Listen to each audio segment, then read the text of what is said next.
everywhere. We don't talk down to you. We embrace all voices with honest and civilised conversation. We are not part of the establishment. We're one of you. And we're only getting started. Join us on GBNews, The People's Channel. Britain's news channel.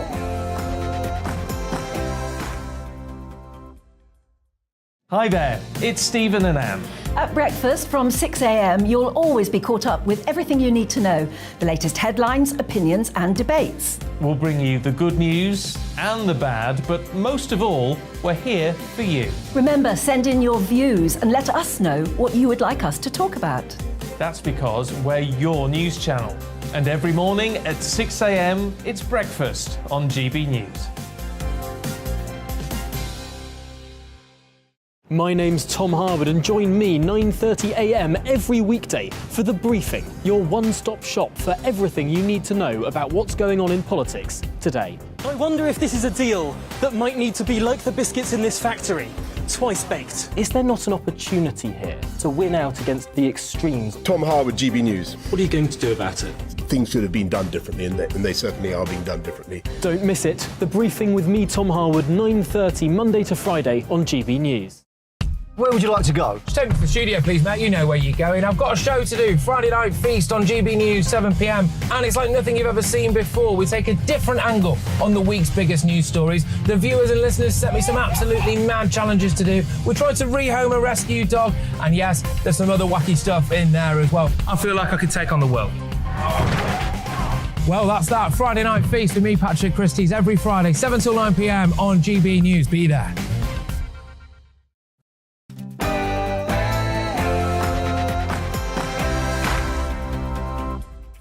Hello and welcome to The Briefing, your afternoon fix of all the latest political news, debate and analysis. I'm Arlene Foster and here's what's coming up over the next hour.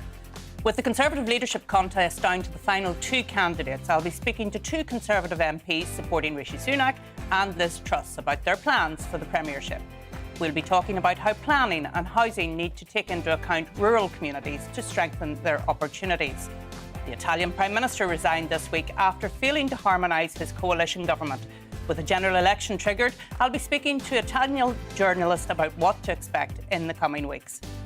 And with a civil case brought forward alleging involvement from Gerry Adams in high-profile tragic IRA attacks, I'll be speaking to a former RUC officer about fighting for justice for victims of Republican terrorism.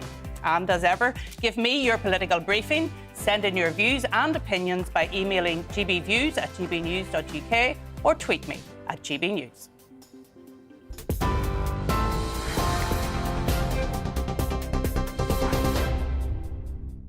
Good afternoon, it's 3:01. I'm Rhiannon Jones in the GB newsroom. The EU has launched fresh legal action against the UK over claims it's failing to comply with the Northern Ireland Protocol. The UK is accused of being unwilling to engage in meaningful discussion to find a joint solution to the problem. The EU says it's challenging the British government, claiming it ignored repeated calls to reconsider its position on the trading arrangements. MP Andrew Mitchell told GB News he's dismayed the EU are taking legal action. I do think that the EU have been really quite unhelpful over the issue of Northern Ireland and the protocol, and that the programme that the British government put forward of red and green routes through customs issues was the right approach. And I'm very dismayed indeed that it has now come to a legal case. A critical incident has been declared by the Port of Dover, with traffic jams of up to 6 hours expected. Police are controlling the queues and holidaymakers are being urged to consider staying away. The port's chief executive says staff are focusing on tackling the bottleneck, but can't promise the chaos will be gone by tomorrow. It comes as a crash on the M20 closed access to the Eurotunnel. Meanwhile, go-slow fuel price protests are causing yet more traffic jams across the UK. Police say moving roadblocks are making the busy school holiday getaway even worse. Well, amid the travel chaos, a bit of welcome news for holidaymakers. British Airways workers, mostly check-in staff at Heathrow Airport, have voted to call off strike action. Members of Unite and the GMB union had voted for industrial action in a row over a pay cut during the pandemic. But after extensive negotiations, the company made a new offer, which members were balloted on and have now accepted. And off the back of that news, to some breaking news just in, Unison has announced it's to mount a legal challenge to a new law allowing employers to use agency staff to replace striking workers during industrial disputes. Prince Harry has won his bid to take the Home Office to court over his UK security arrangements. Lawyers for the Duke of Sussex are challenging a decision not to allow him to pay for police protection for his family while they're in the UK. The judgment means there'll be a full High Court hearing to review the Duke's claim. A former Irish soldier has been sentenced to 15 months in jail for being a member of the so-called Islamic State. Ex-Defence Forces member Lisa Smith was convicted of being part of the terrorist group by Dublin's non-jury Special Criminal Court. The 40-year-old Islam convert was acquitted of a separate charge of financing terror. And to the US, witnesses claim Donald Trump watched last year's Capitol riots unfold on TV at the White House, ignoring pleas from his children and close advisors to intervene. The House of Representatives Select Committee has heard details of Mr. Trump's activities on January the 6th last year as a mob of his supporters raided Congress. He denies wrongdoing and says the inquiry has heard many lies. While former White House Deputy Press Secretary Sarah Matthews says the former US president's words encouraged the rioters. As a spokesperson for him, I knew that I would be asked to defend that. And to me, his refusal to act and call off the mob that day and his refusal to condemn the violence was indefensible. Well, back here, the two remaining Tory leadership hopefuls are trading blows over each other's tax plans. Rishi Sunak's warning against what he calls a huge borrowing spree. It's in response to Liz Truss's plans to cut taxes by at least £30 billion a year. She says her proposals are affordable and that the former Chancellor's tax rises will choke off growth. Well, Professor of Economics at Cardiff University, Patrick Mumford, who is a former advisor to Margaret Thatcher, agrees with Ms Truss. When the Treasury spent $500 billion on COVID, because obviously it had to, it then turned around and said, but you can't spend any more, in the coming years than that will put up borrowing, because we can't do that sort of thing. And of course, transparently, that is nonsense, having spent $500 billion on COVID. An 11-year-old boy has been rescued after drifting more than a mile out to sea on an inflatable dinghy. Footage released by the RNLI shows the moment volunteers found the boy floating alone in waters off the coast of Kent. His family had called the Coast Guard after he was blown out to sea, with the volunteer crew at Dungeness quickly launching a search and rescue. Remarkable story. This is GB News. We'll bring you more as it happens. Now, though, it's back to Arlene with the briefing.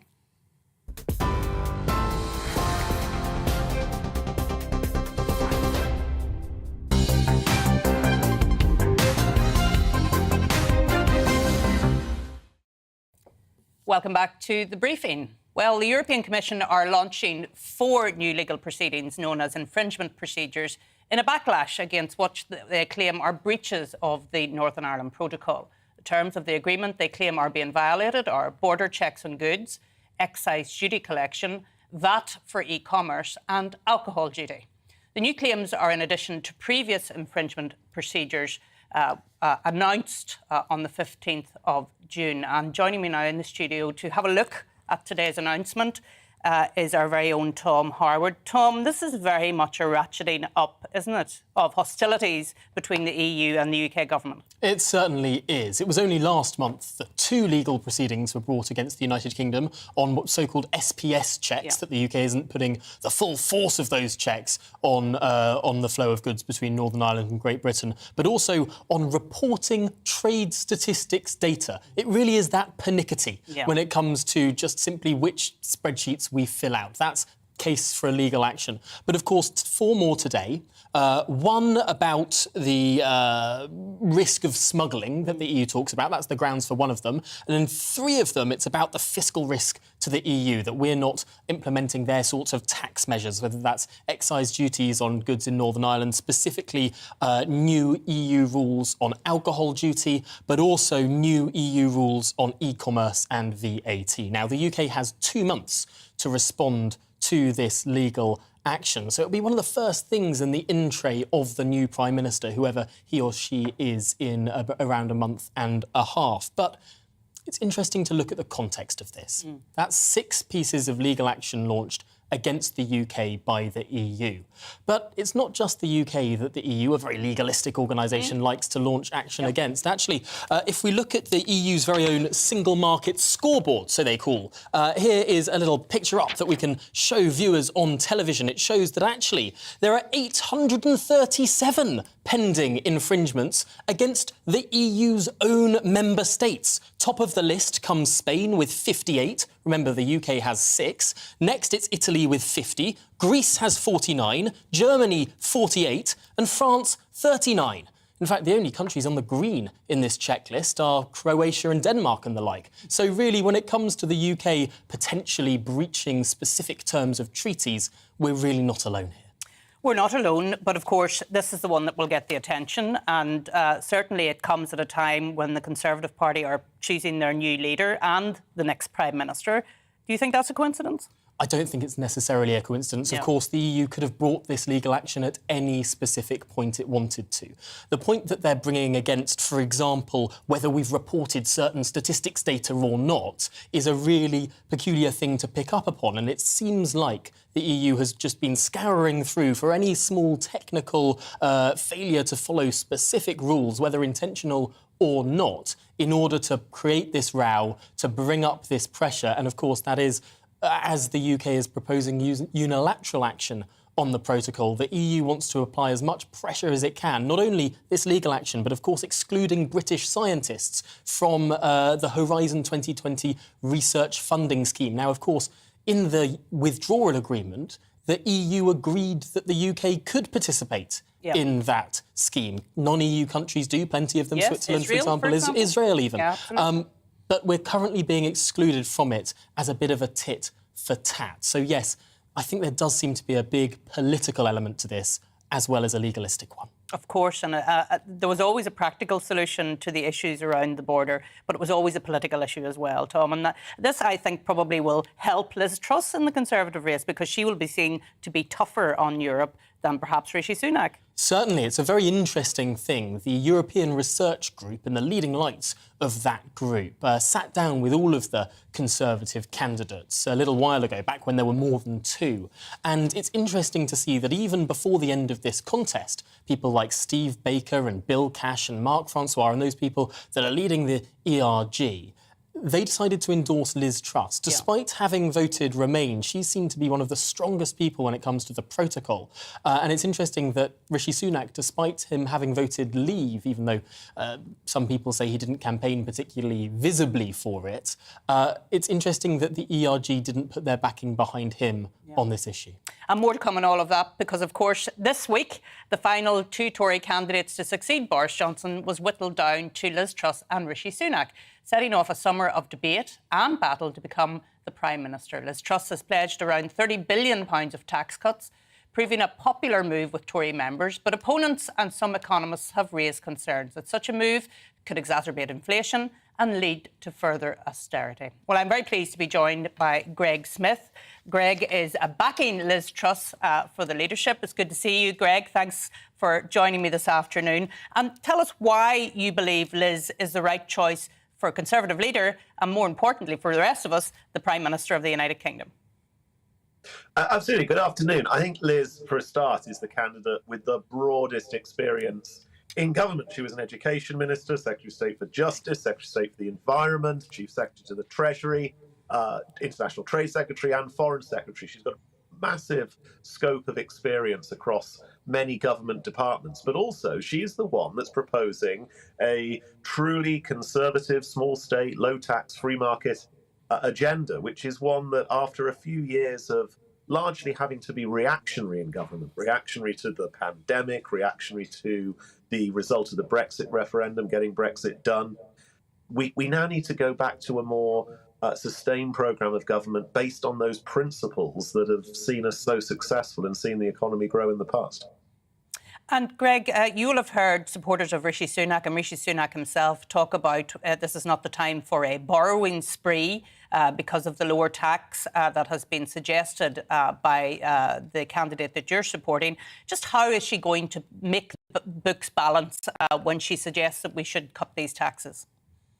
Well, I think this goes to the very heart of the debate of what sort of economic model we want to follow. And the classical liberal economic model, the one that underpinned Thatcherism in particular, is one that suggests that there's no such thing as an unfunded tax cut. To cut taxes, you don't need to say, well, we don't need X pounds and X pence, because when you reduce taxes, whether it's on business or whether it's on individuals, you stimulate the economy and you end up getting more revenue into the Treasury. So you actually end up with more money to spend on the NHS and education and the other public services that we all rely upon.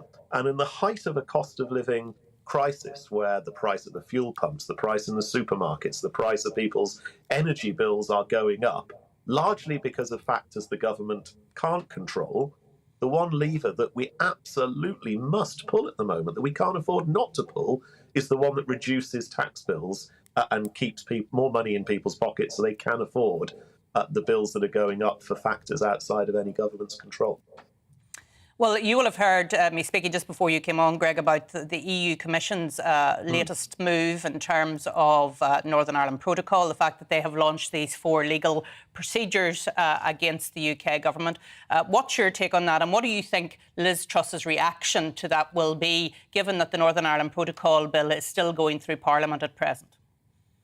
Absolutely. Well, Liz is the Foreign Secretary. She is best placed to deal with it. It's not just here and now in her current role, but hopefully as Prime Minister come September. She has been at the absolute heart of the negotiations that have been going on with the European Union over their interpretation of the Northern Ireland Protocol that has caused so many issues in Northern Ireland. I think it's typical of the EU that when they don't get their way exactly, they revert to legal proceedings and threats. I think we've got to remain absolutely firm in getting the protocol bill through Parliament. It's passed all of its common stages now and has gone off to the House of Lords to prove that this government, a government, the Johnson government right now, and hopefully a Truss government come September, will remain firm, will put the interests of the whole United Kingdom first and ensure that we safeguard Northern Ireland as a full and equal part of the United Kingdom.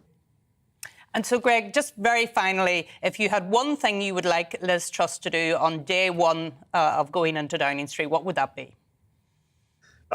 She's already alluded to it. She's got to reduce the level of taxation. She said she'll reverse the national insurance increase on day one. I look forward to her appointing a Chancellor that will do just that. OK, Greg, thanks very much for joining me this afternoon. That's Greg Smith there from Buckingham. So levelling up has been a core part of the 2019 Conservative manifesto, with the idea of empowering local communities, giving them new opportunities. But to do so, those same communities have to be involved. That's especially the case with rural areas, as there needs to be a balance between building more houses and protecting the countryside. And this was a key issue around the debate led by Conservative MP Ben Everett last Wednesday. And I'm pleased to be joined by Ben now, who is going to tell us why he felt there was a need to have this debate in the House. Ben. Hi there, good afternoon. Thanks for having me, Arlene. Yeah, it was a very timely debate because we're obviously talking about the Levelling Up bill right now. It's in its scrutiny stages before it goes through the rest of the process. And rural communities are going to play such a key part in our future, not just in terms of being able to accept proportionate, appropriate levels of housing and build sort of sustainable, strong communities around that, but also remembering that we in our rural communities are host to no end of farms, and it's our farmers that are really putting in a huge shift at the moment, producing the food that we need to be sustainable and secure in our food. We've got a global food crisis coming up.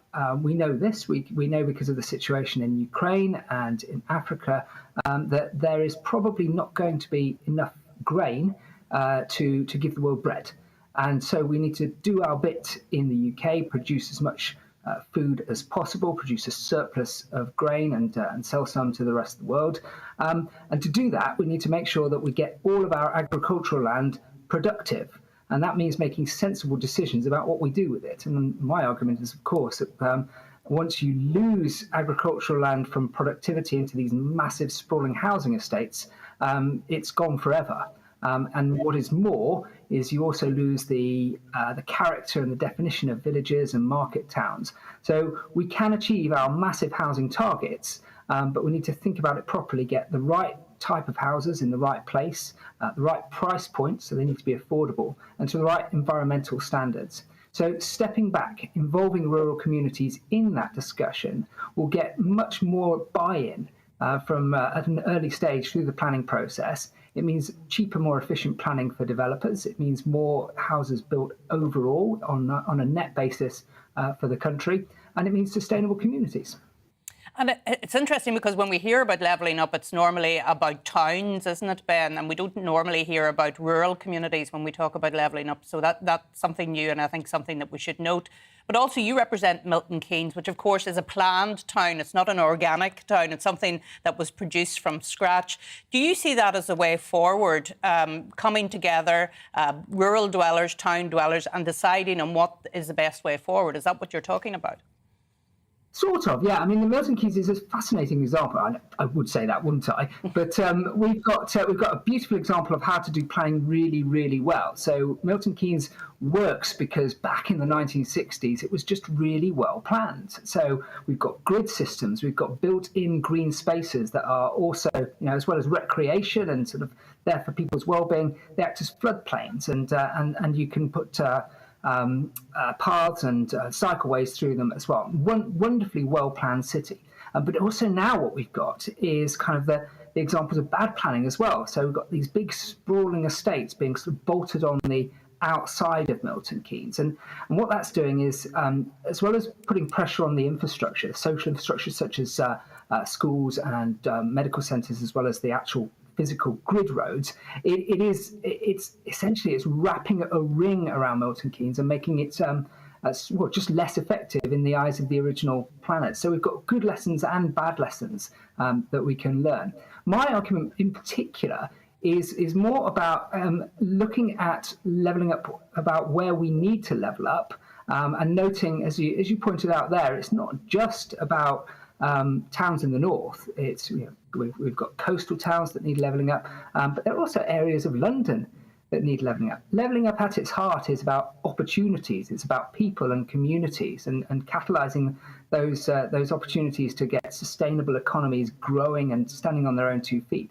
So levelling up is as much about education skills, business investment, inward investment, infrastructure investment, as it is about anything else. But at the heart of all of that are the people and the communities that they live in, and be they villages or market towns or cities, wherever in the country, we do need to make sure that we're focusing on the people and where they live.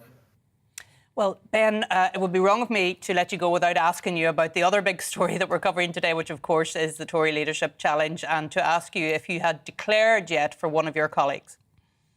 So no, I haven't declared yet, and Arlene, the first time in as long as I can remember, I'm sort of sitting here watching this as a floating voter, which is fantastic for me. And I had great entertainment on Sunday watching the debate on ITV, and I've been watching the hustings and the arguments made very, very closely. I'm looking forward to a very constructive summer of very positive campaigning, fingers crossed, and each candidate setting out their stall as to why they will be the best Prime Minister and best leader of the Conservative Party, and can lead our country really out of this sort of post-pandemic era and into a really open, positive global future that we so deserve.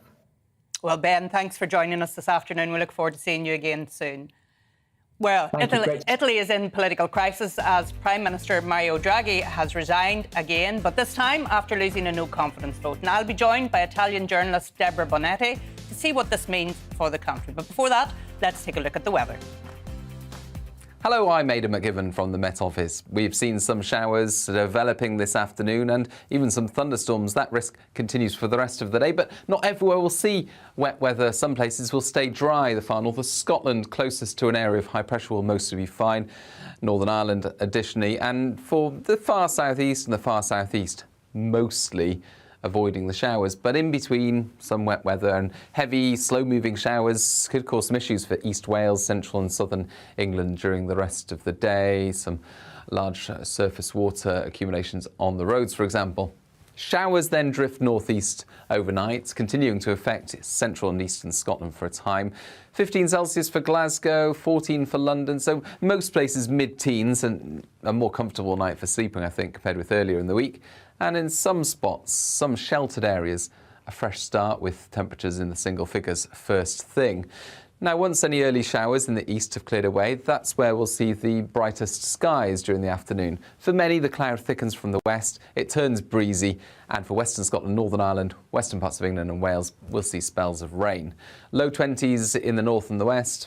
I think 23 Celsius possible in the southeast with some sunshine. It will feel humid here, and it stays largely dry in East Anglia in the southeast overnight, whilst outbreaks of rain continue elsewhere. And actually, western and central Scotland will see the heaviest of the rain through the night, and with showers on and off elsewhere, it will be fairly unsettled for many. A milder night to come, though, with temperatures staying up into the high teens in a few spots, and then a relatively warm start to Sunday, but a cloudy start for many and a breezy start. Now, in the north and the west, we'll see further outbreaks of rain on and off through the day, even some thunderstorms for western Scotland, but the southeast stays dry and it'll be hot on Sunday with 30 Celsius possible. Monday and Tuesday sees cooler conditions. I'm Alex Phillips. Join me weekdays between 2 o'clock and 3 o'clock for We Need to Talk About. We don't need to apologise for our point of view. Things have got to change. We're going to be covering topics that other broadcasters wouldn't dare to air. And there's a lot out there that definitely needs discussion. So join me on GB News between 2 and 3 o'clock on weekdays.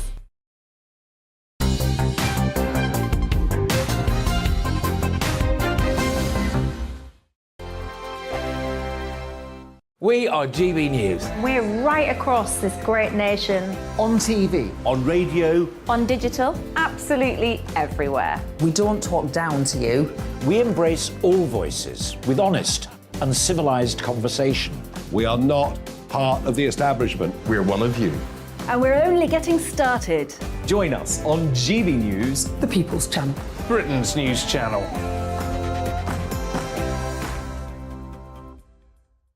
Hi there, it's Stephen and Anne. At breakfast from 6 a.m, you'll always be caught up with everything you need to know, the latest headlines, opinions and debates. We'll bring you the good news and the bad, but most of all, we're here for you. Remember, send in your views and let us know what you would like us to talk about. That's because we're your news channel. And every morning at 6 a.m, it's breakfast on GB News. My name's Tom Harwood, and join me 9:30 a.m. every weekday for The Briefing, your one-stop shop for everything you need to know about what's going on in politics today. I wonder if this is a deal that might need to be like the biscuits in this factory, twice baked. Is there not an opportunity here to win out against the extremes? Tom Harwood, GB News. What are you going to do about it? Things should have been done differently, and they certainly are being done differently. Don't miss it. The Briefing with me, Tom Harwood, 9:30 Monday to Friday on GB News. Where would you like to go? Just take me to the studio, please, mate. You know where you're going. I've got a show to do. Friday Night Feast on GB News, 7 p.m. And it's like nothing you've ever seen before. We take a different angle on the week's biggest news stories. The viewers and listeners set me some absolutely mad challenges to do. We tried to rehome a rescue dog. And yes, there's some other wacky stuff in there as well. I feel like I could take on the world. Well, that's that. Friday Night Feast with me, Patrick Christie's, every Friday, 7 till 9 p.m. on GB News. Be there. Join me, Darren Grimes, for Real Britain every Saturday and Sunday from 2 p.m. A news hour that comes with a trigger warning. Scorching hot opinion with prominent guests saying the unsayable, and a little bit of weekend fun thrown in. Unlike other broadcasters, I won't be forgetting what the B in our name stands for. So Howie in for Real Britain, Saturday and Sunday from 2 p.m.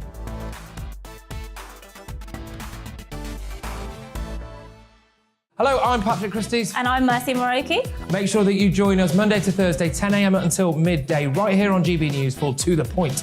We're not afraid to talk about the topics that matter to you or the big topics that always matter. We cover absolutely everything, from the breaking political stories of the day to law and order, what's going on in the channel. We're not afraid to hold people to account. We always make sure we include your views on our show. Indeed, if you're thinking it, you can guarantee that we're saying it. So make sure you join the conversation with us, 10 a.m. until midday, Monday to Thursday, for To The Point on GB News.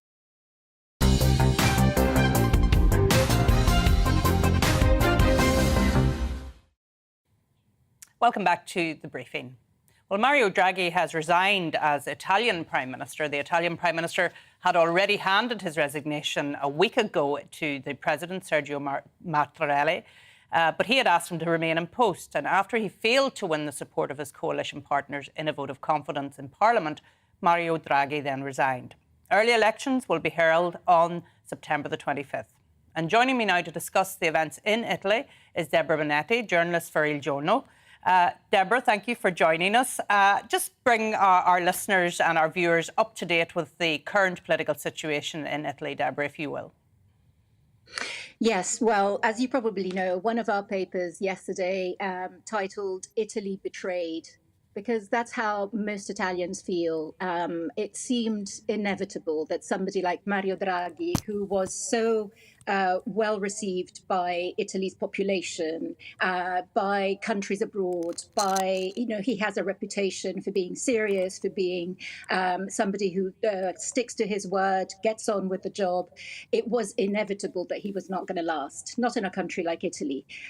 He presented his resignations, as you said correctly, a week ago. They were rejected by Mattarella, our president, and then he had to go back, seek for the confidence vote. But he made it very clear in that speech that he was not going to negotiate and he was not going to do any horse trading. Now, that in Italy, I'm afraid to say, is a bit of anathema. It didn't go down well and he was toppled. A funny note from his speech in Parliament was that he has been often, because he, as you all know, he was the European Central Bank's chief. He managed to get the Eurozone out of the crisis in 2012. And very often he was said by his critics that his heart wasn't functioning and therefore it would be perfect for a transplant because he'd never used it. And so yesterday, when he made his speech in Parliament, he finished saying even a central banker's heart sometimes works. And it was that moment of emotion that betrayed how he really felt. So tell me, Deborah, I mean, you've mentioned the EU there, and he had agreed a reform programme, as I understand it, with the EU to try and deal with the difficulties in Italy, and it was going to deal with red tape and try to bring more investment to Italy. Do you see that reform programme being kept on track now? Because it was meant to be delivered, as I understand it, by next year, by the time the election was to be called. Do you see that reform programme progressing now? Well, there is hope that it might continue. Some of the culprits of what happened to Draghi have said that it will continue, but personally, I have serious doubts. Italy is not an easy place to reform. Many have tried before Draghi, possibly without the same gravitas, without the same kind of conviction, but many have tried before and failed. And this leaves Italy in what is a perfect storm. We've got stagnation, we've got inflation, we've got cost of living crisis, we have a resurgence of COVID, and it's a situation, and of course, we have a vacuum of leadership now, because of course, Draghi was the only one in Italy that had a reputation abroad, an international reputation. He was a very serious leader, and he was very clear in his line against Russia and in support of Ukraine, something that we can't say for what looks like could take over from him. Well, that's just where I wanted to finish, actually, Deborah. I wanted to ask you, who should we be looking out for now? Who's going to benefit from the resignation of the Prime Minister? So definitely Giorgia Meloni. She is the leader of Fratelli d'Italia, Italy's brothers, which incidentally is the first line of our national anthem, Fratelli d'Italia. That's how it starts. I don't know what is national about them. They are far right. It's a far right group. It's been eroding into the Lega's support. And Giorgia Meloni is a young politician who is very likely to become the next prime minister. If she does, that will move the whole of Italy's governance towards the right, far right, in fact. And that is very worrying for many of us. Deborah, thank you for bringing us up to date. No doubt we'll be speaking throughout the summer up until the elections take place on September 25th. Thank you. And after the break, we'll be speaking to the author, William Matchett, on the Gerry Adams civil case. Plus, we'll be speaking to a Rishi Sunak supporter. He wants to be the leader of the Conservative Party, of course, and his supporter is Greg Hands. But first, here's Rhiannon with your news headlines.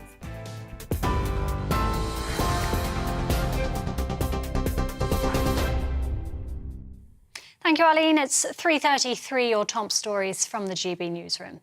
The EU has launched fresh legal action against the UK over claims it's failing to comply with the Northern Ireland Protocol. The UK is accused of being unwilling to engage in meaningful discussion to find a joint solution to the problem. The EU says it's challenging the British government, claiming it ignored repeated calls to reconsider its position on the trading arrangements. A critical incident has been declared by the Port of Dover and it's urging holidaymakers to consider staying away. Police are controlling traffic with queues of up to 6 hours expected. One lorry driver says he's been waiting for more than 15 hours. The port's chief executive says he can't promise the chaos will be gone by tomorrow. It comes as a crash on the M20 has closed access to the Eurotunnel. Turkey has brokered a deal to resume grain exports through the Black Sea. The agreement was signed this afternoon in Istanbul by Ukraine, Russia, Turkey and the United Nations. The war has stalled Kyiv's exports, leaving some 20 million tonnes of grain stuck in silos. UN Secretary-General Antonio Guterres says it will enable significant volumes of food to be exported from Ukraine. A former Irish soldier has been sentenced to 15 months in jail for being a member of the so-called Islamic State. Ex-Defence Forces member Lisa Smith was convicted of being part of the terrorist group by Dublin's non-jury Special Criminal Court. The 40-year-old Islam convert was acquitted of a separate charge of financing terror.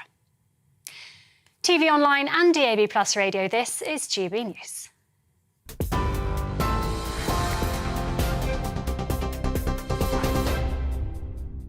Direct Bullion sponsors the Finance Report on GB News for gold and silver investment. Here's a quick snapshot of today's markets. The pound will buy $1.204 US and 1.176 euros. The price of gold currently stands at £1,440 and 88 pence per ounce. Direct Bullion sponsors the Finance Report on GB News for gold and silver investment. We are GB News. We're right across this great nation. On TV. On radio. On digital. Absolutely everywhere. We don't talk down to you. We embrace all voices with honest and civilised conversation. We are not part of the establishment. We're one of you. And we're only getting started. Join us on GB News, the People's Channel. Britain's news channel.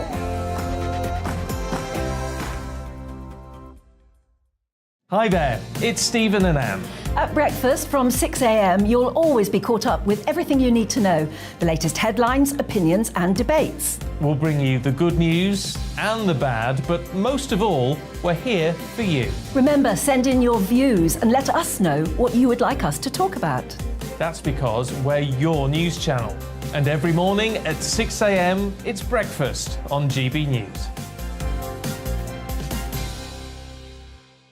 My name's Tom Harwood and join me 9:30 a.m. every weekday for The Briefing, your one-stop shop for everything you need to know about what's going on in politics today. I wonder if this is a deal that might need to be like the biscuits in this factory. twice baked. Is there not an opportunity here to win out against the extremes? Tom Harwood, GBNews. What are you going to do about it? Things should have been done differently, and they certainly are being done differently. Don't miss it. The Briefing with me, Tom Harwood, 9:30 Monday to Friday on GB News.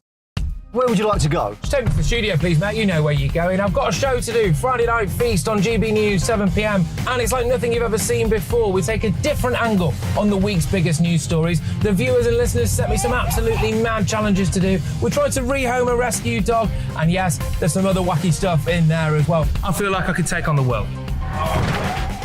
Well, that's that. Friday Night Feast with me, Patrick Christie's, every Friday, 7 till 9 p.m. on GB News. Be there.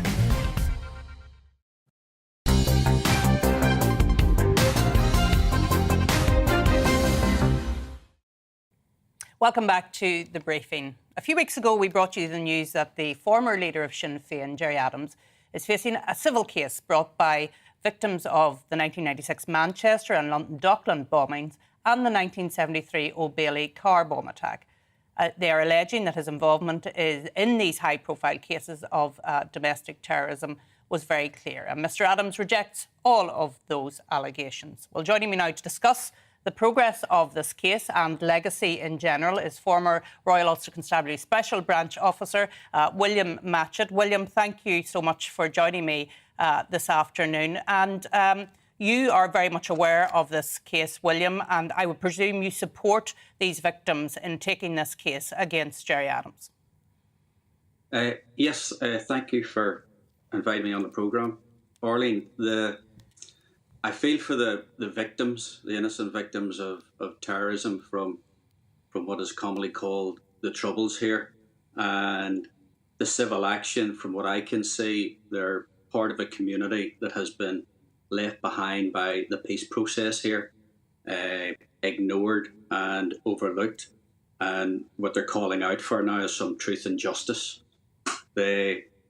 I assume they see, like a lot of innocent victims and survivors of terrorism, that the government has sort of cast them to the one side, and they would just like to know in basic terms what happened in these incidents, what was the organisation that committed them, and who were the people in charge.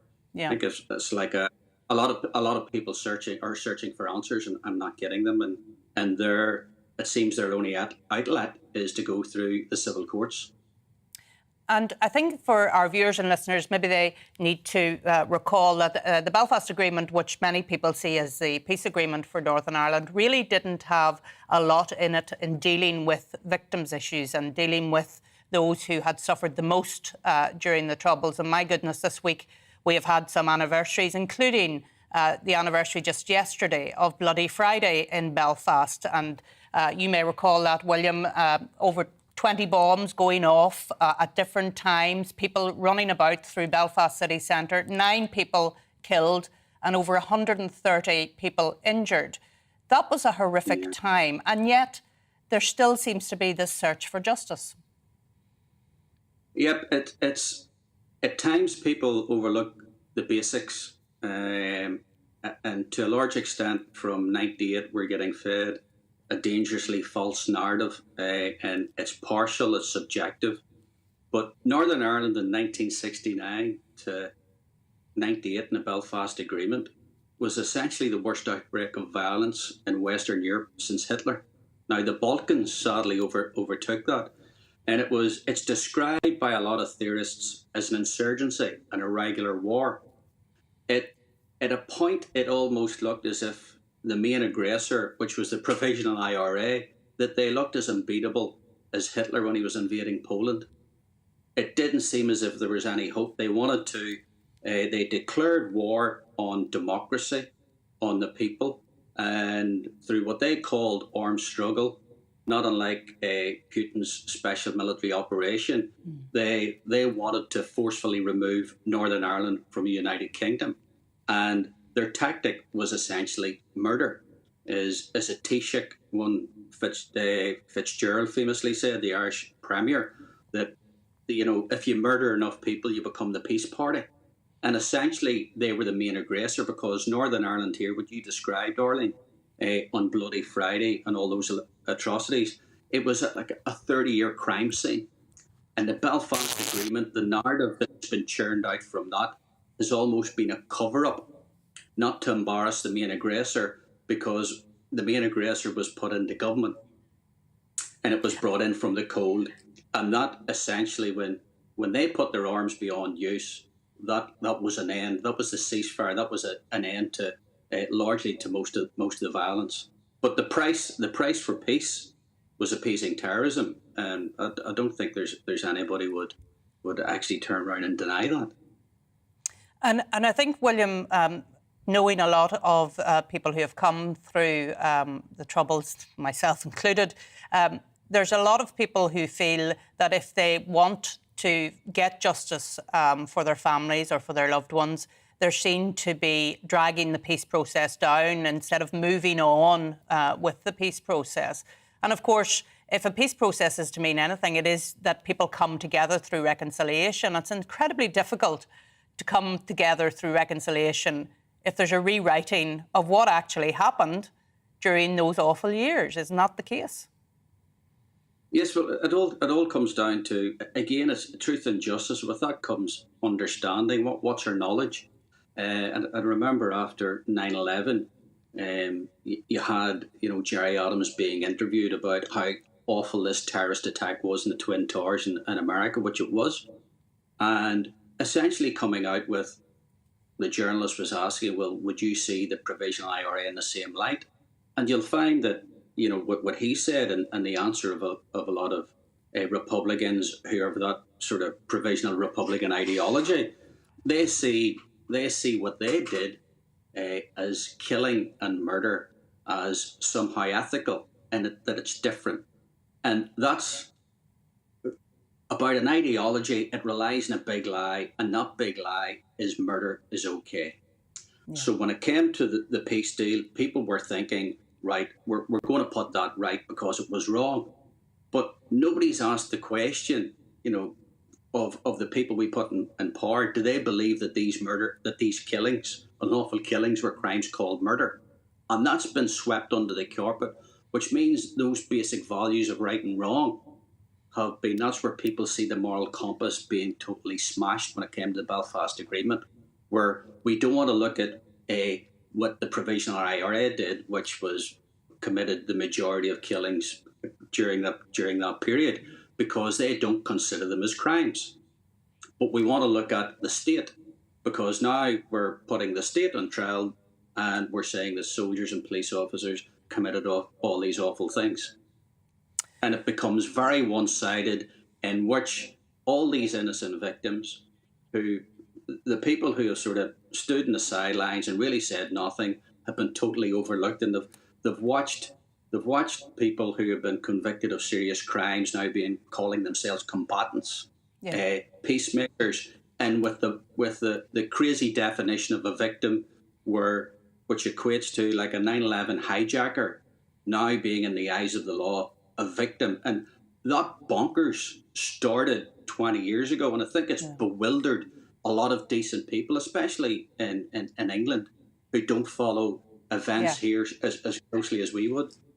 Well, William, thank you for joining me this afternoon, and hopefully we can help people on the mainland to try and understand what is actually happening and what did happen during those terrible years. And we'll keep covering this case, because it is a very important case that's coming up in the future. Thanks, William, for joining me. Thank you. So a damning new report has laid bare the risks to UK borders. The Independent Chief Inspector of Borders and Immigration found the Home Office response to the small boats crisis is ineffective and inefficient. David Neal's report also highlights that more than 200 asylum seekers managed to escape secure taxpayer-funded hotel rooms. Our Home and Security Editor Mark White reports. For more than 3 years now, the small boats crisis has been growing in intensity. This year already, more than 15,000 people have crossed the Channel and been processed in makeshift reception centres at Dover Harbour. The Chief Inspector of Borders and Immigration claims that process has been inefficient and ineffective. David Neal says that for too long the Home Office has continued to treat the problem of small boat crossings as a crisis rather than an ongoing day-to-day issue that should be managed and staffed accordingly. Although he praised the work of individual Border Force officers dealing with at times unmanageable numbers, he was critical of the management of the processing system, which meant that staff dealing with many of those arriving in Dover often failed to record all the necessary details of an individual, such as biometric details like fingerprints and photographs. The Chief Inspector of Borders revealed that 227 asylum seekers had disappeared from secure hotel accommodation in the 4 months to January this year. They haven't been found, and authorities did not have biometric details for many of them. In fact, over one 5-week period, when 57 asylum seekers ran off, Border Force didn't have fingerprints or photographs for 2/3 of them. The Home Office said that since David Neil's inspection, new processing facilities have come on stream, that those arriving in Dover and elsewhere are much more efficiently processed. However, Shadow Home Secretary Yvette Cooper said she was sceptical of those Home Office claims, especially as the inspector's report was released on the final day of Parliament, giving MPs no time to question officials on any improvements they claim to have made.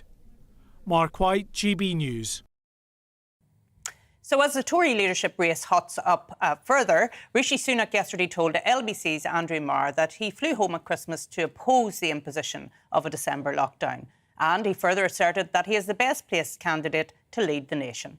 Well, having spoken to Liz Truss supporter Greg Smith earlier in the show, let's now go to a supporter of Mr Sunak, the Minister for Business, Energy and Clean Growth, Greg Hands MP, and he's going to discuss Rishi Sunak's plan for Britain and, I hope, the UK, and his prospects of victory. Greg, it's really good to see you. And I asked Greg Smith this question, why was he supporting Liz Truss? So why are you supporting Rishi Sunak?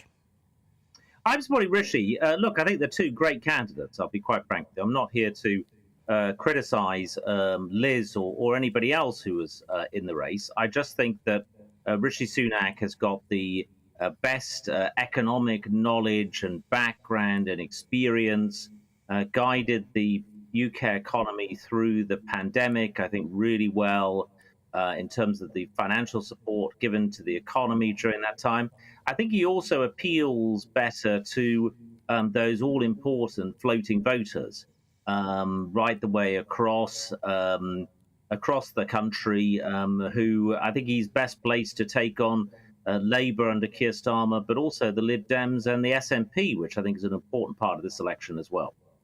Well, of course, it's the floating voters within the Conservative Party that you need to convince at the moment, Greg. So how do you think he can do that, given that at the moment he seems to be behind in terms of the polls within the Conservative Party? Well, thanks, Ollie. Well, actually, I think Rishi is well placed to do that.